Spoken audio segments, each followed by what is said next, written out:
afternoon, Professor Boubouheropoulos, other students, and other guests. My name is Emery, and while quantum physics may seem like an incredibly removed and unnecessarily complex science, the discoveries of these scientists actually play major roles in developing household technologies and understanding the universe around us.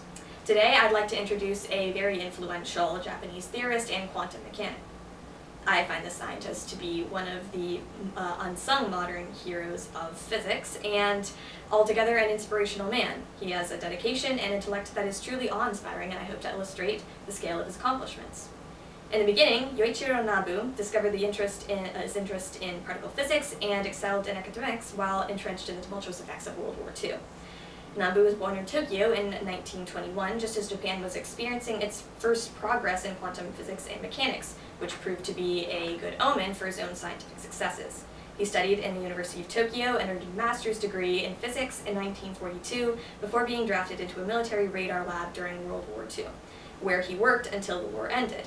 Even under the economic stress of post-war Japan, Nambu returned to Tokyo and finished his PhD in 1952. During this period, he attended several seminars from influential physicists, and despite the current university's department focuses on condensed matter physics, Nambu found that his true interests lay in nuclear and particle physics. After completing his education, Yoichiro Nambu studied in many prestigious universities across the world and made revolutionary scientific discoveries that influenced the course of physics. Nambu's real scientific accomplishments began during his studies in Tokyo during 1950. That year, Tominaga, another influential physicist, recommended him for a position in Osaka City University, where he wrote two of his most famous papers concerning the derivation of the Bell-Salpeter particle binding equation and a proposal on the production process of strange particles. In 1952, he was invited by Robert Oppenheimer to the Institute for Advanced Study in New Jersey and then to the University of Chicago by Goldberger. Nambu ended up staying at the University of Chicago for over 50 years as he followed his passion for with his academic peers. In 1961, Nambu developed his famous idea of broken symmetries with Giovanni Licinio while studying superconductivity. Nambu eventually went on to co-invent the string theory and three-color model while studying quarks with his colleagues.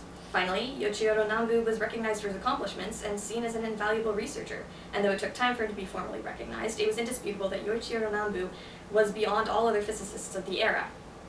While the concept of quarks, proposed by Zweig and Gell-Mann, was studied for over 20 years, Gell-Mann acknowledged that Nambu had nearly completely unraveled the mysteries of quarks nearly only a year after their proposal in 1964.